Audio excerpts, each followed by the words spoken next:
Good evening, everyone. You already know what it is. It is our question for today. So our question for today was, if you were wrongly convicted of a crime and stood against charges that could land you up to prison for 4 years, if given the chance, would you bribe yourself? Yes or no, and why? Let's take a look at some of the comments that have been coming in from you guys. Eric Omba says here, no, bribing will convict people. You're guilty. Stand for the truth, and the truth shall set you free, because God's justice will finally prevail. And over here, Mark says here, I think this is a question from the justice system, and religious morals may be of no consequence. I asked you to clarify that, and you said that I think it's very important to separate constitutional laws and religious morals. And over here, Darkside Wood says here, if it is necessary for me to bribe so as to get acquitted, I would most likely bribe myself my way out, since it's a matter of necessity. However, if I can legally get myself out, then so let it be.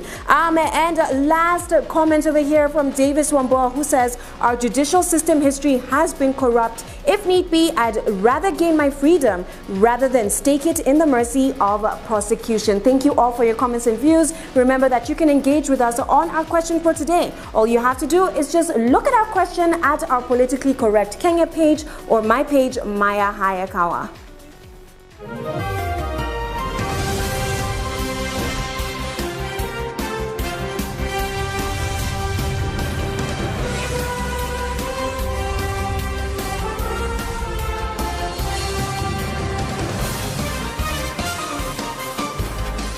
Welcome back. You're watching Politically Correct with me, Maya Hayakawa. We've been having a very candid conversation with Teresa Njoroge as she shares her story and her life in prison, before prison, and now we're getting into reintegration and how she's managed to rebuild her life after prison. And she founded an organization known as Clear Trust, which Clean Start, which is an organization that works with women who served time in prison and are now reintegrating back into society. And so it's all about making that a smooth process and making sure that they have access to the resources that are needed to go through that reintegration process. But a personal question that I have for you, do you feel like life was stolen from you?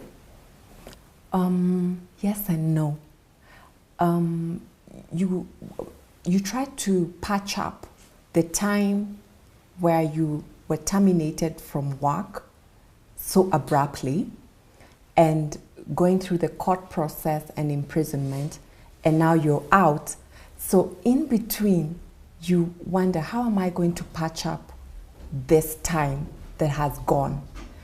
And the reason why I say no is because it's that time that I felt that I lost that's actually the bridge between me being in the corporate world and now as a social entrepreneur assisting these women who are from such poor backgrounds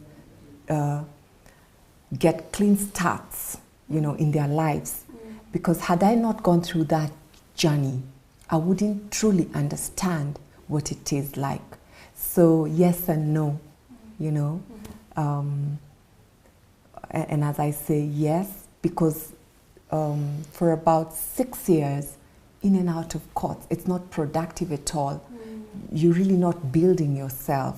You're in a position where you can't truly explain what's going on with your life, And then all of a sudden, what comes out of it is that experience is actually now the foundation of the work that you're doing. Yeah. And like you said, you've actually had to go through the process.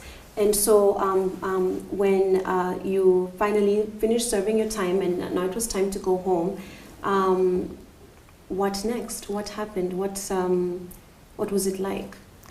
Because most people assume that, you come out of prison and you're like, yay, I'm out, I'm free. Yeah. But it's a whole journey all over again. Exactly.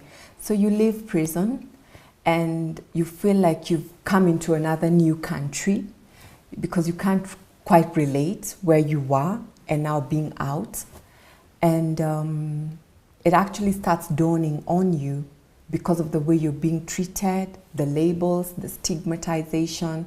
Oops, I'm an ex-convict, I'm an ex-inmate. It starts sinking now that it's no longer the same as before I went into prison. And rejected by employers, family, friends, resenting you. It's truly a different experience. And as I was going through this, and I thank God so much for my family, because I had a launch pad, you know, somewhere to start. I'd get calls from the women that I had served time with who had nowhere to go to, nothing to start with.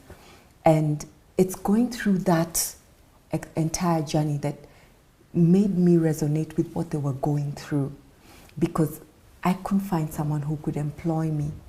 You have to inform your employer that you are an ex-inmate. Is that correct? Exactly. You have to put that on your CV. Yes. That's part of what the law states. Exactly. And with the background checks, they will definitely find out that you are an ex-convict. And as much as you have been cleared, for instance, in my case, I was cleared and vindicated. It's very difficult to still work with people in the corporate world having come with such kind of a background. So I immediately started creating awareness of what was going on in prison, speaking in churches, looking for a few ex-colleagues and former friends who I felt and knew would appreciate and put themselves in the shoes that I was in, to assist not only myself but the other women as well. And my initiative then was called Support Me in My Shoes. And after a while of running around with Support Me in My Shoes, that's when now I registered legally Clean Start, you know, to empower these women, to inspire them and equip them, because I came to understand that we, the public, and even policymakers, too often think that poverty is simply a lack of income. But living with these women, I came to understand that it's more. It's a multidimensional phenomenon that encompasses now the chronic lack of resources, capabilities. They don't have choices. They don't have security or power. There's so much that this woman does not have other than income. And we must look, if you're looking into empower this woman, you must look holistically at all these areas. And that's what Clean Start is all about. How can we empower this woman holistically? Not just looking for a source of income for this woman. This woman is illiterate, does not even know how to write the name. Water, sanitation, housing, food, and all these basic necessities. So we look at it from a holistic angle. And it's coming on very well, and I'm very pleased to the many supporters who've come on board to partner. And like now, we're actually working on cancer awareness, the education. This woman does not even have that time to even think about healthcare, because their number one priority is putting food on their table. But besides that, there's the healthcare. You know, as much as we're empowering you, we need you to be healthy and alive to take care of your children and pass on this education to your children, you know. So creating generations of coming out of poverty into wealth creation, you know, eventually. Yeah. So could you highlight some of the main programs, some of the main activities that Clean Start is all about?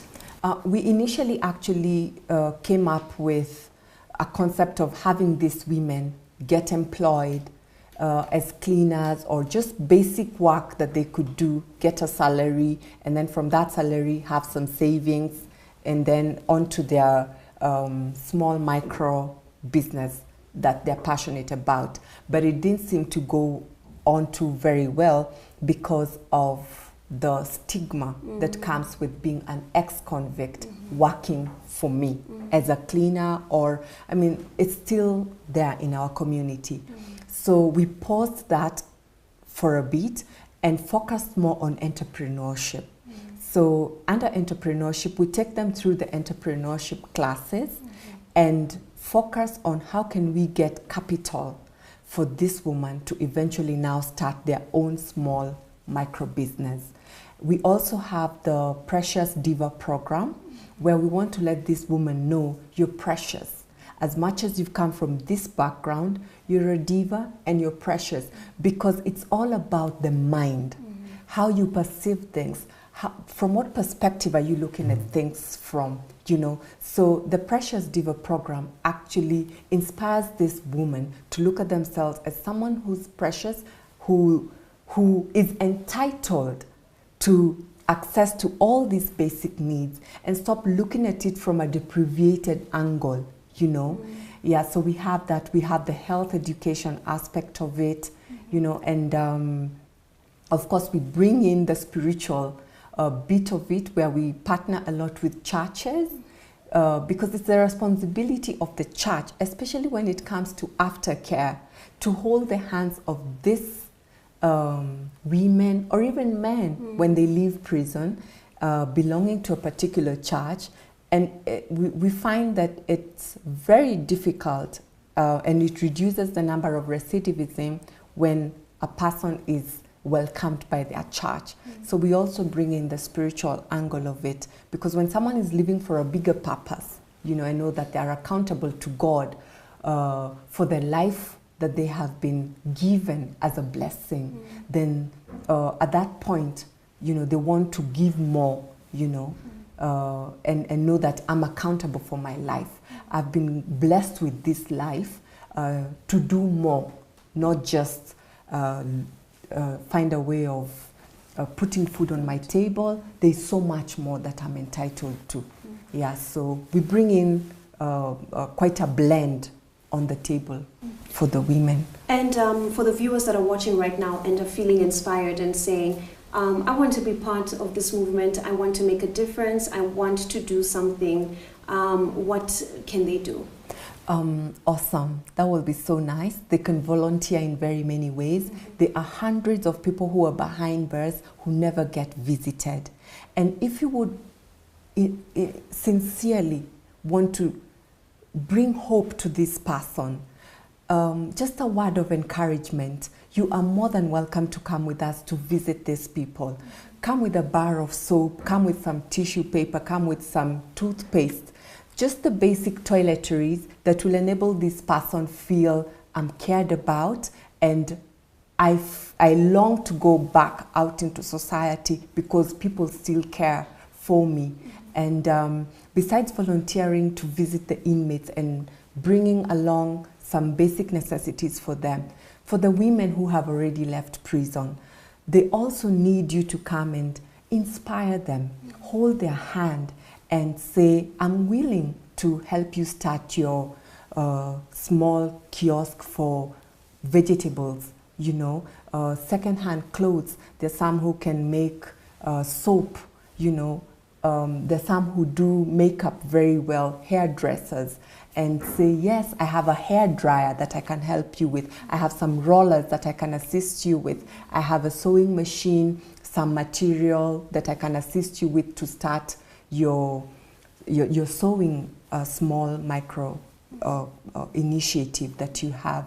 There's, I mean, it's far and wide how they can come in, partner, and assist, reintegrate these women. Yeah. How can we reach you? How can we contact Clean Start if we want to be part of it? They can get a hold of me through my phone number, which I'll be very happy to share with you. My email address, so they could call me, they could email me, they could like our Facebook page, Clean Start, you know, and I'll give you all the contacts through which they can contact me, get in touch with us, and let's help these women, you know, reintegrate back into society, and also reach out to them from where they come from before they get caught in this revolving door of crime and incarceration.